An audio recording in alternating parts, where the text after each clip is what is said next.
지금까지 우리가 유월절, 그 다음에 무교절, 초실절, 그 다음에 오순절, 이 네 가지 명절을 우리가 이제 살펴봤습니다.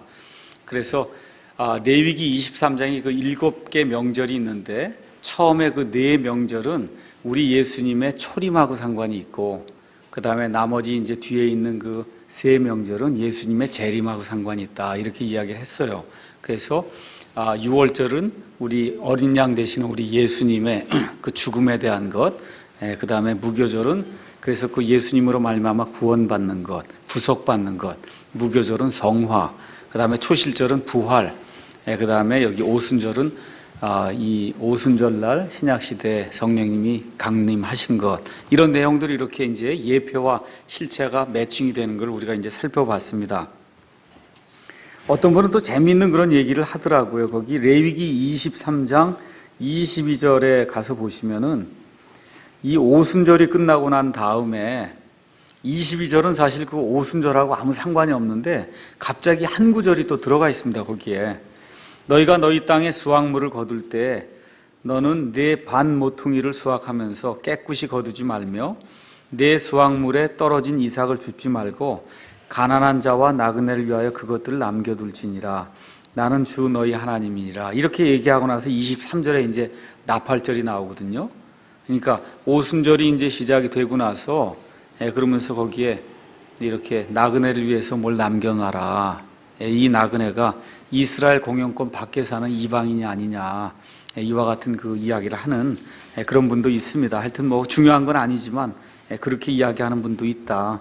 어쨌든 그리스도의 죽음과 부활은 유월절과 초실절에서, 또 성도들의 그 성화는 무교절에서, 그 다음에 성령님의 강림은 오순절에서 이렇게 예표와 실체가 이렇게 들어맞는 것을 우리가 이제 살펴봤고, 그래서 이제 교회 시대가 열려갖고 예수님 안에서 믿는 유대인과 그 다음에 이방인이 그 신분에 상관없이 이렇게 한 몸을 이루면서, 그래서 이제 교회를 이제 구성하는 그러한 시대가 됐다, 이렇게 이제 이야기를 하면서 예수님의 그 초림으로 인한 네 가지 명절 이제 설명을 다 드렸습니다. 자, 그럼 이제 나머지 세 개 명절이 남았거든요.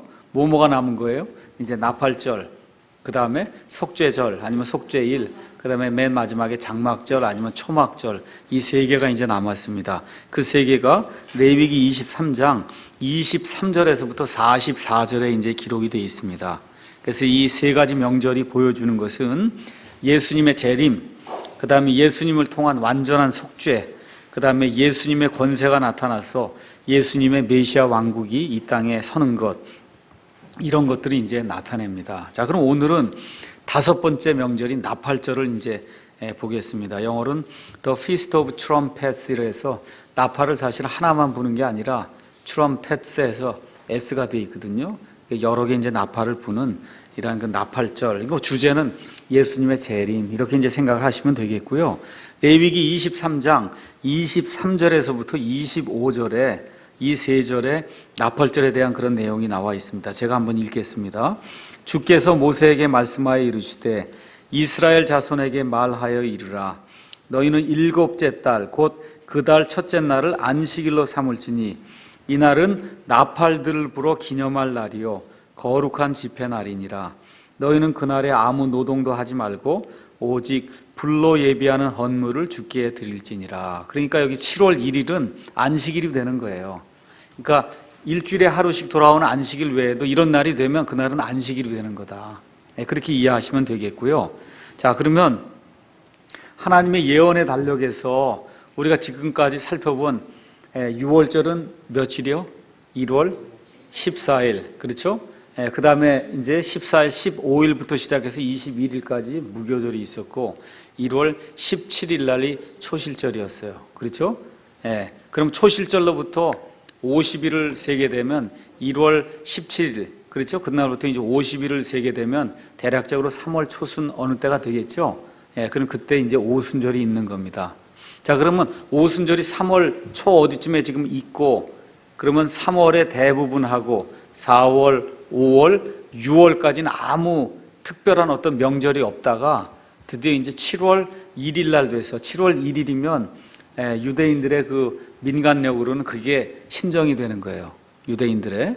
그래서 그날 이제 나팔을 부는 겁니다. 나팔을 불기 때문에 나팔절이라고 얘기하는 거예요. 그럼 지금으로 따지면 언제쯤 되냐면 9월 말쯤 되는 거예요. 지금 우리 태양력으로 얘기하면 1월 14일이 3월 말에서 4월 10일 정도가 돼요. 유대인들의 1월 14일이. 그러니까 대략적으로 그냥 2달 정도씩 이렇게 늘리면 됩니다. 그래서 7월 1일은 지금 달력으로 이야기하면 9월 말쯤 되는 거예요.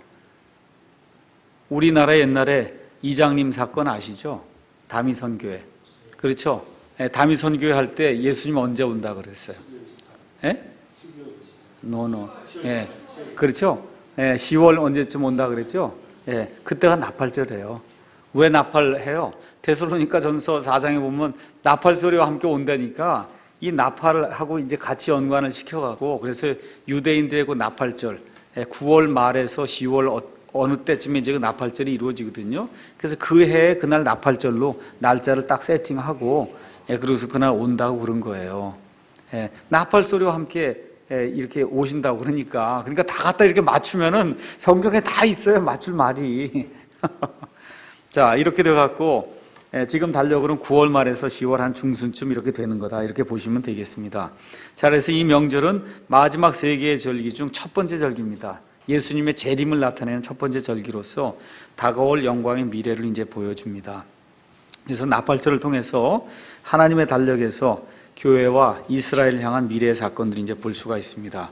자, 그러면 오순절은 봄에 지키는 거예요. 유대인들의 달력으로 3월 초에 이렇게 되고, 남은 이제 3개의 절기가 있는데 나팔절, 속죄절, 장막절은 7월에 있습니다. 그러니까 가을에 지키는 거예요. 가을. 그러면 3월 초부터 7월 1일 나팔절까지는 그날 4달이 있는데 4달 동안 안식일 외에는 다른 성일이 없었어요. 그러면 명절이 달력이 이렇게 있는데 달력에 1월부터 유대인들의 종교력 1월부터 시작해서 명절이 어디에 끝나냐면 맨 마지막에 장막절에 끝나는 거예요. 7월에. 그렇죠? 그걸 끝이에요. 하나님이 내려오셔서 사람들과 함께 거하시면 그게 끝이거든요. 자, 그러면 1월부터 시작해서 1월에 명절이 3개가 있고 3월에 하나가 있고 그 다음에 이제 7월에 이게 이루어지니까 사실은 명절과 명절 사이에 가장 큰 이렇게 그 기간이 언제부터 어디까지냐 하면 여기 오순절부터 시작해서 어디까지? 나팔절까지가 상당히 제일 긴 그런 그 기간이 된다. 그래서 3월의 일부분하고 4월, 5월, 6월은 대기하는 그런 기간입니다. 그래서 오순절과 나팔절 사이의 기간은 다른 어떤 절기들보다 기간이 아주 상당히 더 길었습니다. 그러면 이 긴 기간이 무엇을 이야기하느냐? 지금 우리가 공부하고 있는 내용이 뭐냐 하면 구약시대의 이런 그 명절들이 예표로 주어진 게 지금 신약시대에 들어와서 이것이 실체로 이루어진다는 걸 지금 보여주잖아요. 그럼 오순절을 통해서 지금 무슨 시대가 열렸습니까? 무슨 시대가 열렸어요? 오순절을 통해서 이방인과 유대인이 동시에 예수님 안에만 들어가면 누구든지 상관하지 않고 예수님의 몸이 되는 그런 교회 시대가 열리게 됐죠. 그렇죠? 근데 이 교회 시대가 이제 끝이 난다, 그 얘기입니다. 교회 시대가 끝이 나요. 언제 끝이 나냐? 우리 가서 한번 데살로니가 후서에 있는 말씀을 잠깐 보겠습니다. 데살로니가 후서 2장에 가서 보시면은 2장에 거기 가서 보시면은 이 적그리스도가 나타나는 그 일에 대해서 이제 이야기합니다. 3절. 아무도 어떤 방법으로든 너희를 속이지 못하게 하라. 먼저 떨어져 나가는 일이 일어나고 저 죄의 사람 곧 멸망의 아들이 드러나지 아니하면 그날이 이르지 아니하리라. 그는 대적하는 자요. 이렇게 해서 적그리스도에 대한 설명이 나오고 5절에 내가 전에 너희와 함께 있었을 때 이 일들을 너희에게 말한 것을 너희가 기억하지 못하느냐. 6절 너희는 그가 그의 때에 드러나게 하려고 무엇이 저지하고 있는지 지금 아나니. 그러니까 지금 적그리스도의 때에 나타날 때까지 지금 막고 있는 누가 있다는 거예요. 아니면 그것이 있다는 거예요. 막고 있는 게. 그렇죠? 7절 불법의 신비가 이미 일하고 있으나 다만 지금 막고 있는 이가 길에서 옮겨지기까지 막으리라 그랬어요. 그래서 거기 가서 보면 막고 있는 이, 그래서 영어로는 he라고 써 있어요. he. 그래서 막고 있는 어떤 남성 어떤 분이 있다 이거예요.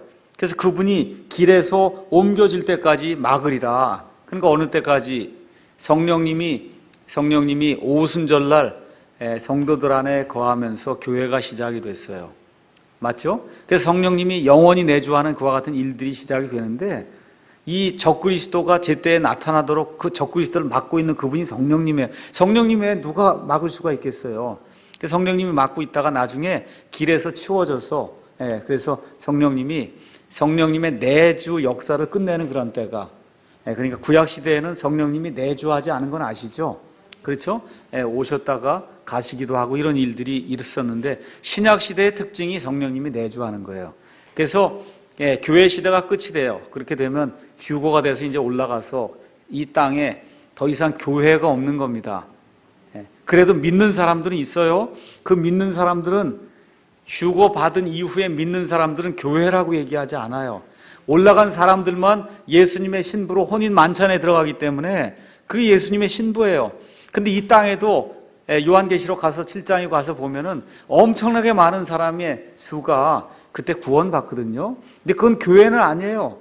예수님의 신부는 아니에요. 구원받은 사람이에요. 구약시대 사람들도 예수님의 신부는 아니에요. 구원받은 사람이에요. 그래서 다시 구약시대와 비슷한 일이 성령님의 내주가 더 이상 일어나지 않는 그런 때가, 교회가 휴거를 받게 되면, 그러면 어떻게 돼요? 성령님이 교회하고 함께 하셨다가 교회와 함께 길에서 옮겨지는 그런 일이 이제 발생을 하게 됩니다. 그러면 교회 시대는 막을 내리게 되고 땅에 7년 환란기가 있고 그 이후에 천년 왕국이 땅에서 이제 이루어지도록, 그렇게 이제 성경이 그렇게 구성이 되어 있습니다. 자, 그러면 지금 오순절과 지금 나팔절 이렇게 얘기하는데, 나팔절 이야기하면 다른 거 없어요. 교회 시대가 끝나고 하나님께서 다시 이스라엘 백성과 상관하시는 그런 때, 그거를 알리는 게 지금 나팔과 함께 이제 그런 일들을 알린다, 이렇게 일단 생각을 하시고, 그래서 오늘은 유대인이 누군가, 유대인들을 알아야 그래야 나팔절을 이해할 수 있습니다. 나팔절을. 자, 그래서 이 고린도전서 10장 32절에 가서 보시면 지금 이 시대에는 세 부류의 사람이 있다. 유대인, 이방인, 그리고 하나님의 교회. 이렇게 이제 성경이 이제 이야기를 하고 있습니다. 자, 그러면 유대인들은 언제부터 이제 연대가 시작이 되냐? 그 다음 장에 있는 이 그림을 한번 가서 보시죠. 다음 장 그 그림을 가서 보시면은 유대인이라고 하는 그러한 그 선도가 거기 있어요. 맞죠? 유대인 선도 있습니까? 그 유대인 선도 가서 보시면 유대인들의 시작이 누구로부터 시작이 돼요? 아브라함부터 시작이 됩니다. 맞죠? 언제부터 시작이 되냐 하면 BC 1921년. 그러니까 예수님 오시기 1921년 전에 아브라함이 하란을 떠납니다. 하란. 그래서 아브라함 하란 떠난 다음에 아브라함과 그 다음에 이삭과 그 다음에 야곱이 있고, 야곱에게서 12지파가 나와서 야곱과 12지파가 이집트 땅으로 내려간 거 다 기억하시죠? 맞습니까? 거기서 잘 살다가 이제 출애굽기가 열리게 되니까 요셉을 알지 못하는 왕이 일어나서 이스라엘 백성을 핍박하는 그런 내용 아시죠? 맞죠? 이때 모세가 태어난 거 아시죠? 요셉을 알지 못하는 왕, 모세가 다시 태어나서 그래서 이 사람들을 이집트 땅에서 이제 구속하는 그와 같은 일이 이제 생기게 됩니다. 그래서 하나님께서 구름 속에서 이제 모세를 부르시면서 하나님의 영광을 이스라엘 백성에게 보여주셨어요. 그걸 우리가 쉐카이나 글로리다, 쉐카이나 하나님의 임재를 나타내는 그와 같은 그 히브리 말로 쉐카이나, 그러한 그 영광이 이제 임하게 됐습니다. 이렇게 되면서 뭘 받았어요? 율법을 받았어요. 이렇게 되면서 이스라엘이라고 하는 신정 국가가 예수님 오시기 1500년 전에 형성이 된 거예요. 아시죠? 그러면 아브라함 전에는 그럼 뭐냐? 아브라함 전에는 이방인 이런 게 없어. 그냥 민족이에요. 아브라함 전에는 유대인이 특별히 따로 선택받은 것도 없고 아무것도 없습니다. 그냥 모든 민족으로 이제 구성된 그와 같은 사람들이다, 이렇게 보시면 됩니다. 근데 아브라함을 택하셔갖고 이스라엘이라고 하는 그와 같은 신정 국가를 이제 하나님이 이제 만드시는 겁니다. 이렇게 돼서 쭉 이 사람들이 나가다가 왕국이 이제 분열이 돼서, 그렇죠? 이렇게 되는 가운데 이스라엘 북왕국이 먼저 아시리아의 포로가 되고, 좀 또 지나갔고 유다 남왕국이 바빌론에 이제 포로가 되고, 이렇게 되면서 이스라엘 이 에스겔의 환상을 통해서 하나님의 임재 영광이 이스라엘의 성전을 떠나는 그와 같은 일이 에스겔서에 이제 기록이 되어 있어요. 그래서 하나님의 영광이 모세와 함께 시내산에서 이렇게 임하셨다가 나중에 이제 다시 에스겔서에 이제 가서 보면 하나님의 영광이 이제 떠나게 됩니다. 이러고선 70년 동안의 바빌론 포로 생활이 이제 이루어지게 되고, 그렇죠? 그러고 난 다음에 이 사람들이 다시 돌아와서 성전을 이제 하나 다시 짓습니다. 그때로부터 예수님 오실 때까지 약 400년 동안은 하나님의 말씀이 없었어요. 그래서 우리가 그 기간을 400년간의 침묵기다, 그렇게 얘기를 하는 겁니다. 400년간의 침묵기. 이렇게 하는 가운데 BC 4년경에 우리 예수님이 출생을 하시고, 그리고 AD 30년경에 예수님께서 십자가에 달려 죽으셨다가 그리고 부활하는 그런 일들이 이제 생기게 됩니다. 그래서 BC 4년부터 시작해서 AD 30년까지 약 33년 반 정도의 그 기간을 예수님의 초림의 기간이다, 우리가 그렇게 이야기하는 거예요. 예수님 초림의 기간.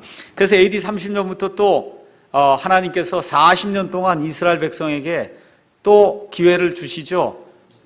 그래서 사도행전 앞부분 가서 보니까 다 얘기하는 게 이스라엘 얘기하는 거 이해하시죠? 그래서 어떻게 하든지 이들이 회개만 하면 하나님이 예수님을 보내실 테니까 회개만 하라, 그렇게 외치는 내용 다 보셨죠? 사도행전 3장, 4장, 5장. 그렇죠? 그러니까 하나님은 이미 교회 프로그램을 시작했는데도 불구하고 밑에 땅에 있는 이스라엘 백성은 아직도 이스라엘 이 프로그램을 그냥 계속해서 진행하는 걸로 그렇게 하면서 하나님의 경륜은 계속해서 교회를 향해서 지금 나가고 있습니다. 자, 이렇게 돼서 AD 70년에 이스라엘 백성이 완전히 온 세상에 이제 흩어지는 그런 일이 발생해요. 그래서 그 대목에 가서 보시면 유대인들이 흩어짐, 이거 나오죠? 그렇죠? AD 70년 성전 파괴, 유대인들 흩어짐, 거기 나옵니까? 그 그림에 그 위에 교회라고 하는 시대가 보여요. 이렇게 교회? 그래서 교회가 이제 시작이 됐어요. 그래서 이방 민족들하고 그다음에 유대인들 가운데 예수님을 믿는 사람들이 교회를 이제 형성을 했어요. 근데 교회가 이제 끝나게 되면, 교회가 언제 끝난다고요? 휴거 받을 때 끝나요. 이렇게 되면 성령님의 내주가 끝납니다.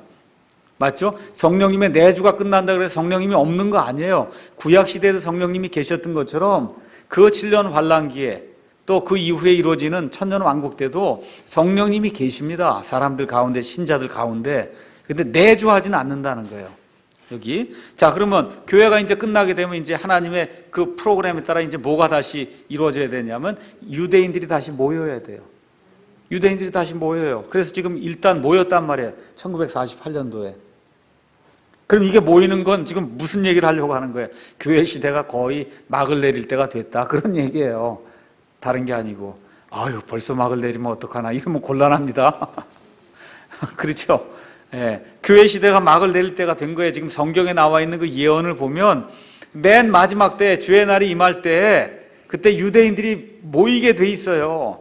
유대인들이. 그래서 이제 그게 모이게 되면, 그러면 이제 하나님의 마지막 일들이 시작이 되는 겁니다. 그 일에 하나가 나팔을 부는 그런 일들이, 유대인들을 모으기 위해서 나팔을 부는 그런 일들이 있는 거다. 그래서 전체적인 그런 얘기를 보시고, 그러면은 이제 7년 환란기에 들어간단 말이에요. 다니엘서 9장에 있는 그런 그 말씀을 따라서 한 일해 동안에 언약을 이제 적그리스도와 맺는데, 그 한 일의 한 중간에 3년 반이 지날 때 적그리스도가 아까 읽은 데살로니가 후서에 있는 말씀처럼 하나님의 성전에 가서는 내가 하나님이니까 나를 경배하라, 이렇게 얘기하니까 이스라엘 백성이 돌이키고, 그래서 이스라엘 백성이 엄청난 그러한 그 핍박을 받고 창세 이래로 없던 그러한 대환란을 당하는 그와 같은 일이 요 7년 환란기에 이루어져요. 그럼 그게 끝난 다음에 어떻게 돼요?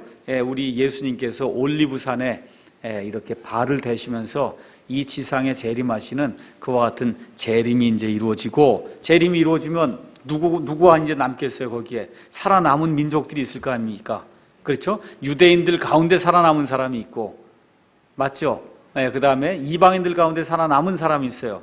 이 사람들을 예수님께서 양과 염소의 그 심판을 통해서 믿지 않는 이런 모든 사람들은 다 영원토록 마귀와 함께 거하도록 심판하시고, 그리고 이제 어디로 보내요? 살아남아서 이제 있는 사람을 이 땅으로 이제 들어가서 영원토록 이제 천년 동안 천년왕국을 이제 다스리도록 그렇게 이제 만들어요. 이렇게 되면 천년왕국에 여러 민족과 함께 살아남은 그 유대인들이 들어가게 되면 유대인들이 그때 민족들의 왕이 되는 거예요.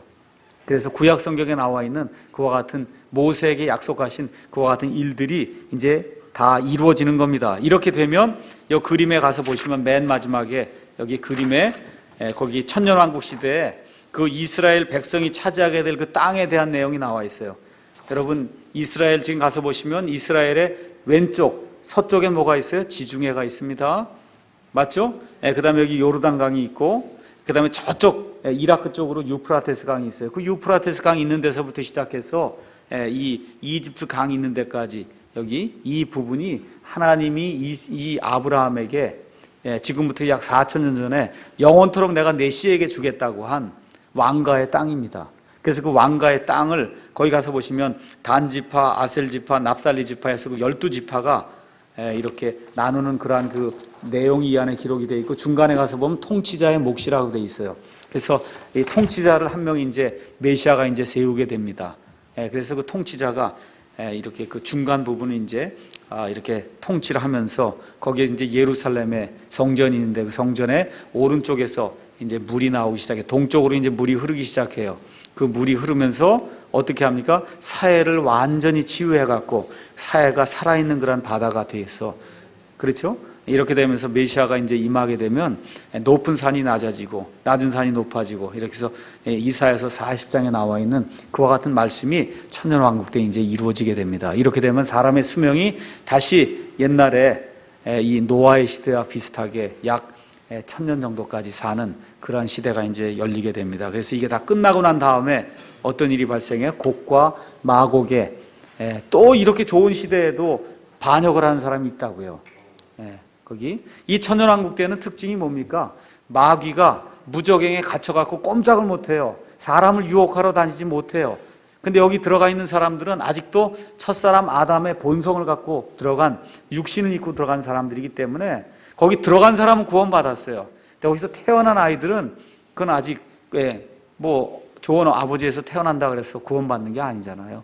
그래서 이제 마귀의 유혹이 없으니까 반역은 일으키지 못하는데 하여튼 호시탐탐 기회를 노리다가 마귀가 탁 풀려나니까 바닷가의 모래같이 많은 사람들이 예수님을 대적해서 곡과 마곡의 전쟁을 일으켜서 거기서 이제 마지막으로 이제 처리를 하고 그러고선 새 하늘과 새 땅이 이루어지게 그렇게 이제 성경이 구성이 되어 있어요. 그래서 여기 가서 보시면 지금부터 약 4,000년 전에 예수님 오시기 약 2,000년 전부터 하나님의 백성, 땅에 있는 하나님의 백성 유대인들을 부르셔갖고 그래서 처음 한 예수님 오실 때까지 한 2,000년 동안 상관하시다가 그리고 그 이후로는 지금 거의 한 2,000년 지났는데 지금 유대인들은 하나님의 어떤 그 계획에 거의 지금 포함이 되어 있는 것 같지 않게 지금 보이는데 또 하나님이 또 일을 시작하셨어요. 저기다 갖다 놨거든요.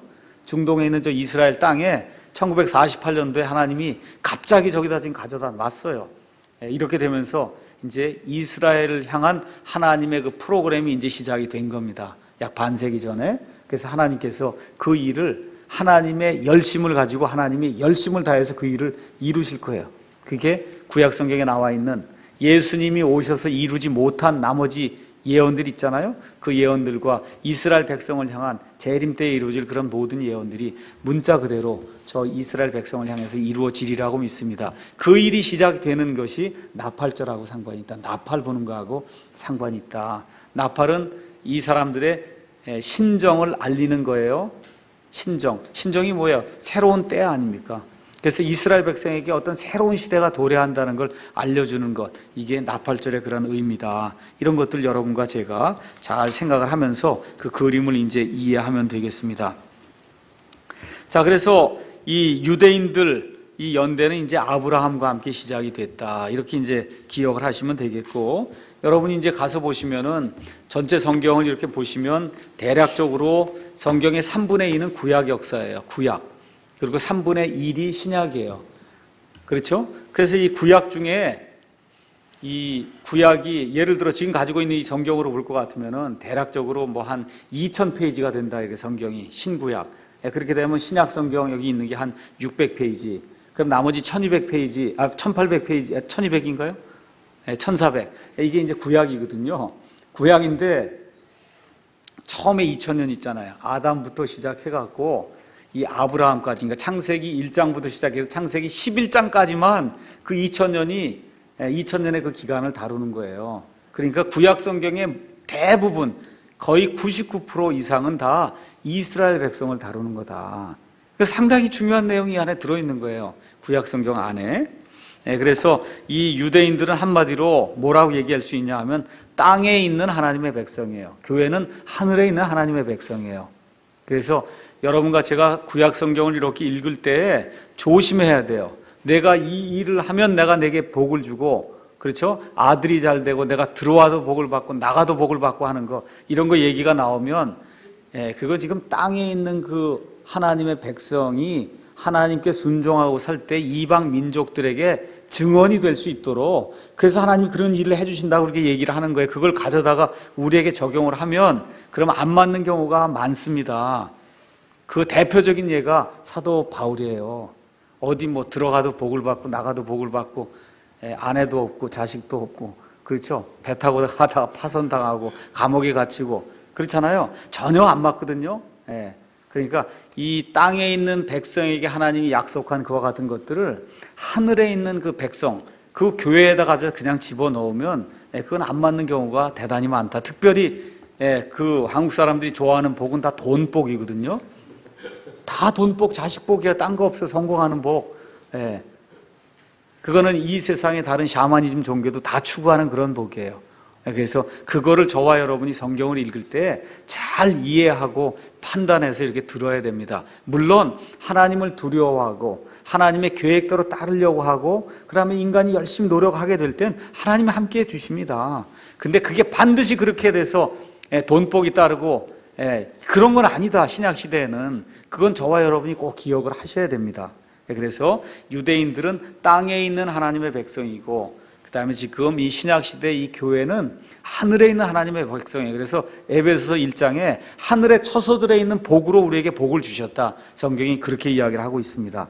그래서 교회는 오순절의 시작이 돼서 휴거가 될 때 끝이 납니다.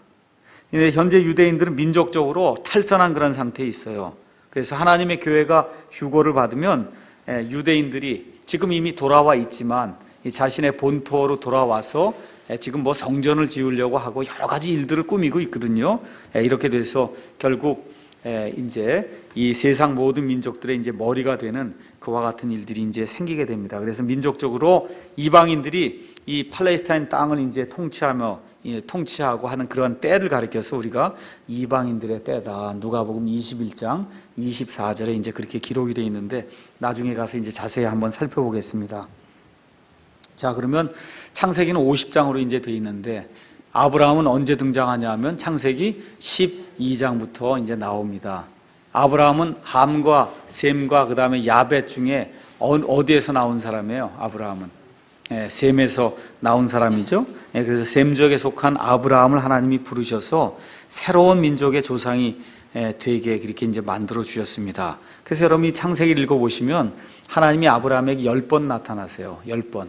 이제 10번 나타나셔서 하시는 일은 다른 거 없어요. 언약을 주시고 언약을 확인해 주시는 거예요.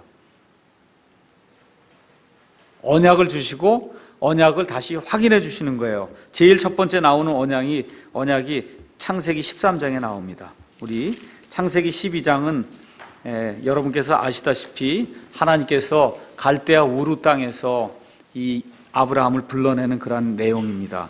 13장에 가서 보시면은 13장 거기 14절에서부터 17절 아브라함과 롯이 이제 서로 이렇게 다른 쪽으로 이제 가기로 하고, 그래서 아브라함이 롯이 택한 것과 반대 지방이 이제 남게 됐을 때 14절 롯이 아브라함을 떠나 갈라선 뒤에 주께서 아브라함에게 이르시되, 그러니까 이렇게 달라붙고 별 저희가 아닌 사람을 하나님이 이렇게 떼어놓고는, 그러고는 이제 내 눈을 들어 내가 있는 곳에서부터 북쪽과 남쪽과 동쪽과 서쪽을 바라봐라. 지금 그렇게 얘기합니다.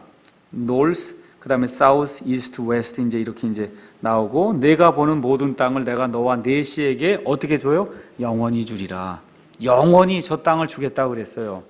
내가 네 씨를 땅에 티끌 같게 하리니 사람이 땅에 티끌을 능히 셀 수 있거든 네 씨도 세리라.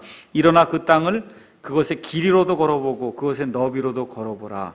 내가 그 땅을 네게 주리라 하시니 그때 아브라함이 장막을 옮기고 가서 헤브론에 있는 마므레의 평야에 거하며 거기서 주께 제단을 쌓았더라. 그래서 하나님이 영토를 주시고 자손을 주시겠다고 하는 이와 같은 그 복을 아브라함에게 이제 주시고, 그리고 나서 이제 15장에 가서 하나님이 다시 한번 이제 확증을 해 주시죠. 5절에 그분께서 그를 데리고 밖으로 나가 이르시되 이제 하늘을 쳐다보고 별들을 셀 수 있거든 세어보라 하시며 또 그에게 이르시되 내 씨가 그와 같으리라 하시니라. 한 번은 어떻게 돼요? 바다에 모래같이 많고, 또 한 번은 어느 게 더 많을 것 같아요? 하늘에 모래가 많을 것 같아요?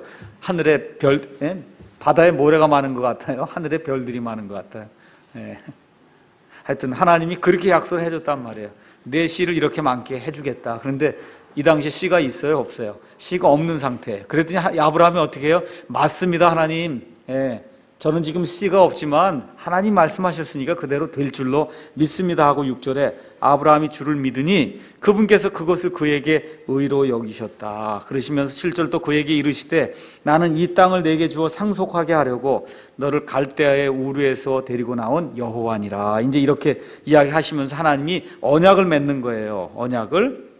18절 바로 그날에 주께서 아브라함과 언약을 맺으며 이르시되 내가 이 땅을 이집트의 강에서부터 저 큰 강 곧 유프라테스 강까지 네 씨에게 주노니 곧 겐 족속과 그니스 족속과 간몬 족속과 헷 족속과 브리스 족속과 르바 족속과 아모리 족속과 가나안 족속과 기르가스 족속과 여부스 족속의 땅이니라 하시니라 해서 저 이라크 가는 쪽에 있는 유프라테스 강부터 시작해서 여기 이집트를 갈 때 있는 이집트의 강까지 있는 그 전체 지역을 아브라함과 그의 씨에게 영원토록 주겠다고 하나님이 약속을 해주셨습니다.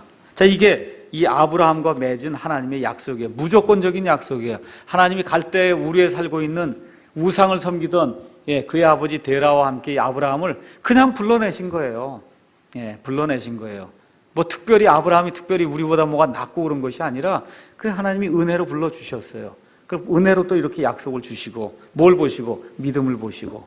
다른 건 아무것도 없어요. 믿음을 보시고 그렇게 이제 하신 겁니다. 이렇게 하신 다음에 또 이삭과는 창세기 26장 1절에서 4절, 또 아브라함의 손자인 야곱과는 창세기 28장 10절에서 15절에 똑같은 약속을 내가 반드시 이루리라고 하나님이 다시 한번 재차 확인하는 그와 같은 대목이 나옵니다. 자, 이렇게 돼서 하나님이 유대인들을 이제 유대인은 주 이렇게 돼 있는데 원래 그 유대인은 어디서 나오는 거냐면 유다 지파에서 나온 사람들이다, 그런 뜻이에요. 그러니까 원래 히브리 사람 아시죠? 히브리 사람은 강을 건넌 자다, 이제 그런 뜻입니다. 누가 강을 건넜어요? 아브라함이 메소포타미아 강을 건너왔거든요. 그래서 이 유프라테스 강을 건너왔거든요. 그래서 강을 건넌 자다, 그런 뜻이에요. 그래서 이 히브리 사람 이렇게 이제 이야기하다가 나중에 이제 북왕국 이스라엘과 남왕국 유다를 이제 나뉘게 돼서 북왕국 이스라엘은 다 없어졌다기보다 하여튼 사마리아 사람이 되고 만 거잖아요. 다 합쳐져 갖고. 그래서 순수하게 혈통을 보존한 그런 사람들하고 남왕국 유다에 있던 사람들이 이제 바빌론 포로 생활을 가면서 유다 지파에서 나온 사람이다 해서 유대인이다, 그렇게 이제 우리가 부르는 거예요. 그러니까 유대가 아니라 원래는 유다인이라 그래야 맞는 거예요. 유다인. 그러니까 유대는 이 이스라엘의 한 지역 이름이 유대예요. 유대, 갈릴리, 유대, 사마리아 이렇게 얘기할 때 한 지역이 이제 유대인인데, 많은 경우 뭐 유다인들이 유대에 많이 살았겠죠. 그래서 이제 그게 유대가 된 건 사실입니다. 근데 어쨌든 우리가 유다 민족이다 이렇게 얘기하는 게 원래는 맞습니다. 그래서 유대 민족 아니면 유대인, 인류 역사상 그 유래를 찾아보기 어려울 정도로 아주 독특한 그런 민족이다. 그거 다 알고 있는 거 아닙니까? 유대인들만큼 독특한 그런 민족이 어디 있어요? 특별히 유대인들이 지금까지 이렇게 소실되지 않고 멸망하지 않고 남아있는 건 기적 중의 기적이다. 대개 다 그렇게 이야기하는 겁니다. 기적 중의 기적. 자, 그럼 유대인들의 상징은 뭐냐? 하나님께서 모세에게 이집트 땅에 가서 내 백성을 구원하라고 하실 때 어떤 상징을 가지고 나타났어요? 덤불, 가시, 떨기나무, 그걸 갖고 나타났죠. 떨기나무에 불이 붙었는데 어때요? 떨기나무가 소멸되지 않는단 말이에요. 참 이상하다. 이것이 이스라엘 백성을 나타내는 어떤 하나의 상징이 된다, 이렇게 이제 볼 수가 있습니다. 그래서 인류 역사상 유대 민족만큼 하나님의 존재를 뚜렷하게 눈으로 체험한 그런 민족은 단 하나도 없습니다. 신명기 4장, 오늘 한번 집에 가시거든 신명기 한번 읽어보세요. 신명기 1장에서부터 한 6장까지 한번 읽어보세요. 신명기엔 참 기가 막힌 그런 그 말씀이 있어요. 신명기 4장 7절에 있는 말씀 한번 제가 읽어보겠습니다. 7절. 이제 모세가 이제 뭐라고 기록하느냐 하면, 주 우리 하나님께서 우리가 그분을 부르며 구하는 모든 일에서 우리에게 가까이 계신 것 같이 하나님을 자기들에게 가까이 모신 그런 큰 민족이 어디 있느냐. 이게 얼마나 멋있는 얘기예요. 그렇죠? 예. 지금 이 이집트 땅에서 다 죽게 됐는데 하나님 부를 때 하나님이 어린 양 그 피를 갖다 바르라고 해서 거기서 구속해 줬지요. 그렇게 나왔더니 지금 홍해가 가로막고 있거든요. 그렇잖아요. 우리는 아무것도 못합니다 해서 뭐라 하라 그래요? 이집트로 다시 돌아갑시다 그러잖아요. 그렇잖아요. 그때 모세가 잠잠히 주님께서 하시는 일을 보라 이렇게 얘기하면서 홍해를 하나님이 갈라주시고 40년 동안 사람들이 그 전까지 그 후에도 먹어보지도 못한 천사의 음식 만나를 하나님이 또 주신단 말이에요. 그렇죠? 그래서 엄청난 그런 기적들 하나님이 이루어 주시고 구름 기둥을 보여주시고, 그렇죠? 불 기둥을 보여주시고, 나중엔 또 요르단강을 하나님이 건널 수 있도록 요르단강이 딱 갈라져 갖고 강물이 착착착착착 이렇게 쌓이도록 아시죠? 그렇게 만들어줬단 말이에요. 강물이 막 쌓이는 거예요. 이렇게 이스라엘 백성은 마른 땅을 건너듯이 건너게 이렇게 해주시고, 지금 모세가 그 얘기를 하는 겁니다.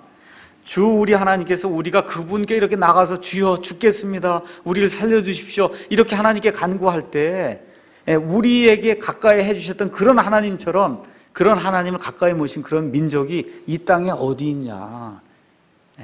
너무 멋있는 얘기예요. 한번 가서 기운 차리시려면 한번 신명기 1장부터 6장을 한번 8장까지 읽어보세요.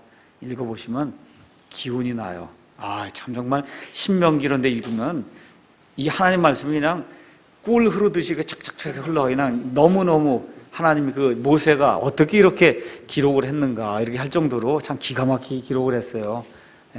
정말 참 좋습니다. 자, 그래서 이 홍해, 요르단강, 만나, 구름기둥, 불기둥, 여호수아 6장에 가서 보니까 여리고 성벽, 그 다음에 또 여호수아 10장에 가서 보니까 심지어 어떤 일이 생겨요? 해와 달이 멈추어 쓴 거예요. 해와 달이 멈추어 서요. 또 이 주님의 천사 하나가 18만 5천 명이나 되는 아시리아 병사들 죽이는 그런 일이 열왕기하 19장 35절 거기에 나와 있어요. 이 세상에 많은 훌륭한 사람들이 있지만 유대인들이 배출한 그런 사람들처럼 훌륭한 사람이 이렇게 많지 않습니다. 아브라함 믿음의 조상 아시죠? 모세와 같이 훌륭한 그런 그 지도자, 또 법을 준 입법자가 있었고, 이집트의 요셉, 바빌론의 다니엘과 같은 그런 정치가가 있었고, 다윗과 같은 훌륭한 왕이 있었고, 지혜의 사람 솔로몬이 있었고, 이사야, 예레미야, 그 다음에 에스겔, 이와 같은 훌륭한 대언자가 있었고, 가장 훌륭한 분이 누구예요? 예수님. 예수님이 유대인이에요. 예수님이 유대인입니다. 그래서 이 초기 이제 천주교 이제 시대가 이제 이렇게 열리면서 이 천주교 이렇게 그 기독교인이라고 하는 사람들이 유대인들을 엄청 많이 죽였어요. 죽인 이유가 예수님을 잡아 죽였다고. 그래서 이제 많이 죽였습니다. 근데 실질적으로 뭘 깨닫지 못하냐? 예수님이 유대인이라는 걸 깨닫지 못해. 예수님이 유대인입니다. 가장 훌륭한 크리스찬 사도 바울 유대인이에요. 그리고 여러분 이런 종교적인 그런 일뿐만 아니라 이 세상 모든 일에서 여러분 좀 유명하다 그러면 거의 다 유대인 아닙니까? 그렇죠? 머리 제일 좋은 사람 아인슈타인 그럼 유대인이잖아요. 그렇죠? 뭐 정치가 헨리 키신저 뭐 이런 다 유대인이고, 뭐 좀 유명하다고 하면 예술가, 뭐 저는 바이올린 이렇게 켜는 거 이런 걸 좋아하는데 이짝 펄만 이런 사람 그 바이올린 연주를 할 때 보면 정말 어떻게 그렇게 바이올린을 연주할 수 있을까 할 정도로 이게 신들린 사람처럼 바이올린 연주해요. 그런 걸 보면 참 하나님이 그 인간에게 주신 그 재능이라는 게 엄청나구나. 그래서 뭘 느끼냐 하면 이거 이상은 해야 되지 않겠냐. 예수 믿는 사람이 그런 도전을 받는 거예요. 이거 바이올린 이거 깽깽이 이거 타는 것도 그냥 평생 해갖고 그걸 해갖고 그렇게 열심히 하는데 그냥 땀이 막 줄줄줄 나요. 그냥 자기는 모르죠. 그 사람은 그 안에 들어가서 무아지경에 빠져서 하는데, 네, 그것도 유대인이에요. 유대인.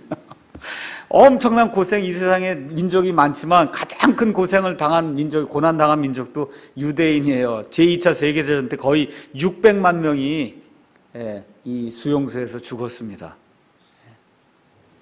엄청나게 이렇게 많이 죽었어요. 그러니까 하여튼 좋은 방향으로나 나쁜 방향으로, 특히 이제 중세 때 이 암흑 시대에는 나쁜 병이 돌았다 그러면 다 유대인이 이렇게 옮겼다 그래서 페스트, 흑사병이라 그러죠. 이런 거 돌면 다 유대인 잡아다 죽이고 재산 몰수하고, 그래서 이 유대인들이 유럽 지역에 살면서 가는 데마다 다른 건 못해요. 좋은 직업은 다 딴 나라 사람들이 다 갖고 있기 때문에. 그러니까 어떻게 돈으로 벌 수밖에, 돈이 버는 거 이걸 다 기술을 펼 수밖에 없었던 거예요. 이렇게 하다 보니까 이게 이제 시대가 이제 바뀌면서, 옛날에 우리나라도 이런 거, 그리고 뭐 기술 갖고 이런 거는 천하게 여겼잖아요. 옛날에 마찬가지예요. 유럽도 학문하고 그런 걸 좋게 생각했지. 근데 나중에 상권은 다 유대인이 그렇게 해서 잡게 됐거든요. 그래서 하나님께서 많은 예술가와 또 이렇게 지식인과 여러 가지 그런 그 사람들을, 유대인들을 통해서 이렇게 내주셨습니다. 자, 그러면 하나님이 왜 유대인들을 선택하셨나?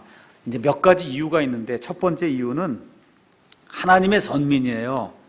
구약시대에 하나님께서 한 민족을 택해갖고 시청각 교육을 좀 시키고 싶었던 거예요. 시청각 교육. 한 하나님이 계시고 나머지는 다 가짜 신이라고 하는 거를, 그걸 하나 좀 이 사람들에게 좀 눈으로 좀 볼 수 있도록 보여주고 싶어서 한 민족을 택하신 거예요. 그게 유대인이에요. 그러니까 유대인들이 하는 모든 일은 세상의 신들 섬기는 다른 사람들이 하는 거하고 달랐단 말이에요. 그게 이 구약에 나와 있는 율법에 있는 말씀이에요. 그 율법을 이렇게 지키게 되면은, 그러면 옆에 있는 그런 민족들이 이렇게 보고는, 야, 저 사람들 어떻게 저렇게 지혜가 있어서 저렇게 하나님을 제대로 섬기고 하나님께 복을 받느냐. 그렇게 옆에 있는 사람들이 감탄을 한다는 겁니다. 그러니까 여기 아까 신명기 4장 8절 가서 보니까 이렇게 얘기한단 말이에요. 이날 내가 너희 앞에 두는 이 모든 율법과 같이 의로운 법규와 법도를 가진 큰 민족이 어디 있냐. 그렇잖아요. 그래서 그걸 보여주고자 한 거예요. 하나님이 이 하나님의 광대하심과 하나님의 영광을 이 이스라엘, 이 유대인들을 통해서 시청각적으로 눈에 보이게 옆에 있는 그러한 그 이교도 민족들에게 보여주기 위해서 하나님이 이 이스라엘 백성을 이제 택하신 겁니다. 두 번째는 하나님의 계시, 성경이 아닙니까? 이 성경을 기록하고 보존하며 전수하도록 하기 위해서 이스라엘 백성을 택했어요. 그래서 로마서 3장 1절 2절에 유대인들의 나온 점이 뭐냐 그랬어요. 그랬더니 많다 그랬습니다. 그렇죠? 그 중에 제일 중요한 게 뭐라 그랬어요? 하나님의 말씀들이 그들에게 맡겨졌다는 겁니다. 이게 대단히 중요한 거예요. 하나님의 말씀들이 그들에게 맡겨졌다. 그래서 여러분 아시는 대로 창세기부터 시작해서 구약성경 다 유대인들이 기록을 한 거고, 신약성경도 100% 유대인이 기록했다 그렇게 봐도 돼요. 누가가 이제 이방인이라고 나오지만 앞뒤 문맥으로 봐서는 유대인으로 개종한 그러한 이방인이 아니겠느냐 이렇게 볼 수밖에 없거든요. 그래서 전반적으로 보면 하나님의 말씀을 이렇게 받아서 기록도 하고, 그 다음에 복사도 필사도 하고, 그래서 전달해 준 그런 민족이 유대인입니다. 그러니까 그걸 하려니까 어떻게 되냐면, 구약성경 같으면은 히브리 글자가 있잖아요. 그 글자 수를 다 센단 말이에요. 글자 수를 다 세갖고 글자 수가 딱 맞아야 돼요. 우리 한국 사람들 그런 일 못합니다. 그러니까 하나님이 특별한 머리를 주셔서 하여튼 그런 일들을 잘 할 수 있도록 이렇게 만들어 주었어요. 머릿속에 그런 유전자를 이렇게 주었습니다. 셋째 이유는 하나님께서 그들을 통해 세상에 구원자를 주시기 위해서. 그래서 구원자 예수님이 누구세요? 유대인이에요. 유대인. 그래서 요한복음 4장 22절 여러분 가서 보시면은, 여기 우물가의 여인에게 하나님의 말씀을 예수님이 쭉 이렇게 이제 선포하면서, 이 여자가 어디 가서 예배를 드려야 됩니까? 이런 얘기, 이제 저런 얘기 쭉 얘기하면서 22절에 예수님이 너희는 너희가 알지 못하는 것에게 경배하고 우리는 우리가 경배하는 것을 아노니 이는 구원이 누구에게서 나요? 유대인에게서 난단 말이에요. 이 이방인들의 구원도 유대인에게서 나게 돼 있어요. 그래서 예수님 믿는 거예요. 하나님이 그렇게 정해 놓으셨기 때문에. 넷째 이유는 이 세상을 도덕적 부패로부터 구해내기 위함이다. 그래서 마태복음 5장 13절에 가서 보시면 예수님이 너희는 세상의 빛이다, 너희는 세상의 소금이다 그렇게 얘기할 때 1차적인 대상은 누구예요? 유대인이에요. 1차적인 대상은. 그래서 유대인들이 빛과 소금의 역할을 다 해야 된다고 하나님이 이제 그렇게 말씀해 주십니다. 그래서 하나님이 이와 같은 목적을 가지고 이 유대인들을 이 땅에 내셨기 때문에 이 아브라함에게 하나님이 이 복을 허락해 줬어요. 복과 저주의 말씀을 줬어요. 그건 뭐냐면 내가 너를 축복하는 자들에게는 축복하고 너를 저주하는 자에게는 내가 저주하겠다. 그렇게 하나님이 창세기에 말씀해 주시거든요. 그래서 이 말씀을 따라서 지금까지 유대인들을 보호해주고 유대인들의 삶에 영향을 끼치면서 좋은 것들을 해준 그와 같은 민족들, 국가들은 하나님이 복을 주셨는데 주로 누가 했냐? 인류 역사에서 앵글로 섹슨족이 했습니다. 영어를 쓰는 이 영국 민족들, 그렇게 얘기하시면 그냥 되겠어요. 영국 민족이 그 일을 했어요. 그 전까지는 특별히 그런 어떤 조직화된 그런 것이 없었어요. 특히 중세 암호 시대 때는 완전히 천주교 세상이기 때문에 거기서 뭐 누구 돕고 그렇게 할 수가 없어요. 자기 하나 살기도 어려운 그런 세상이기 때문에. 근데 그 세상이 끝났거든요. 1400년, 1500년 넘어가면서부터 종교개혁이 일어나면서 그 세상이 끝나요. 그 세상이 끝나면서 그 세상의 끝을 누가 갖고 오냐? 영국 민족이 갖고 오는 거예요. 스페인의 무적함대를 이겼거든요. 이렇게 되면서 이 섬나라 영국이 온 세상에 세력을 확장하기 시작하면서 온 세상에 하나님의 말씀을 선포하는 그런 일들을 하기 시작했습니다. 그래서 인도, 호주, 그렇죠? 그 다음에 그 민족이 또 넘어가서 미국 해갖고 이 미국 사람들이 또 한국과 이렇게 다 이렇게 선교사를 보내고 해서 저와 여러분이 지금 믿고 있는 거예요. 그래서 이 영국 민족이 한 일 두 가지예요. 하나는 역시 성경을 보존해 줬습니다. 성경 보존. 그래서 영어로다. 만국의 공통어가 된 그와 같은 영어로다. 1611년에 이 성경을 만들어 놓아서 변함이 없이 하나님의 말씀으로 우뚝 설 수 있도록 그렇게 만들어줬고, 하나님의 백성 유대인들을 영국이 계속 보호해 주는 거예요. 이 앵글로 섹슨족이. 왜 그러는지 몰라요. 하나님이 거기 유전자를 넣어주셨다고. 너희는 반드시 유대인들을 보호해라. 그렇게 해서 영국이 약 400년, 500년 동안 보호하다가 손을 딱 놨거든요. 제1차 세계대전 이렇게 끝나면서. 그 이후로 영국이 쇠락의 길을 걷기 시작한 거예요. 쇠락의 길을. 그래서 지금 그 바톤을 누가 받았냐면 미국이 지금 받아서 지금 계속 하고 있는데, 미국도 자꾸 놀랑말랑 지금 그러고 있어요. 그런데 그렇게 돼야 세상이 끝이 납니다. 그렇게 돼야. 그래서 미국이 강성하면 그럼 이게 성경과 반대가 되거든요. 어디가 강성해져야 되냐? 로마 카톨릭 세력이 강대해져야 돼요. 유럽 쪽의 세력이 강대해지고, 그래서 예수 믿지 않는 사람들의 세력이 강대해지는 그런 방향으로 나아가야만, 그래야 내가 올 때 믿음을 보겠느냐 하는 그런 그 예수님의 말씀이 이루어지는 그런 때가 오게 됩니다. 그러니까 미국은 약해질 수밖에 없어요. 어쩔 방법이 없어요. 그래서 하나님의 그런 계획 하에서 지금 이와 같은 일들이 지금 우리에게 일어나고 있다. 그래서 오늘 집에 가시거든, 오늘은 제가 욕인데까지 해서 유대인들의 그런 역사를 제가 이제 말씀을 드렸으니까 한번 신명기 1장부터 이제 8장에 있는 그 말씀들을 이렇게 좀 잘 좀 이렇게 종합 좀 해서 읽어보시고, 그 다음에 제가 여기 그림 드렸으니까 이 그림과 함께 제가 이렇게 이야기했던 것들 한번 이렇게 생각을 해보시면서 꼭 기억하셔야 될 게 있어요. 그게 뭐냐면 여기 기록되어 있는 이 구약의 역사는 진짜 기록이다. 이게 이렇게 그 허구를 기록한 게 아니라는 거예요. 있는 그 사실을 그대로 기록한 역사적인 그런 기록물이다. 여기 거짓이 없다. 그래서 이걸 통해서 왜 하나님이 성경에 이만큼을 할애하셨는가? 이만큼을 지금 누구에게 할애한 거예요? 유대인들에게 할애했잖아요. 그렇잖아요. 유대인들에게 왜 이렇게 할애해갖고 이 일들을 하려고 하시는가? 그래서 이게 신약 시대가 끝나게 되면 다시 이 구약 부분에 예수님의 재림, 주의 나라하고 상관이 있는 그런 모든 예언들이 이루어지게 되거든요. 그 이루어지는 일의 시작이 나팔절이다. 이렇게 여러분과 제가 이해를 하고, 그리고 오늘은 공부를 마치도록 하겠습니다.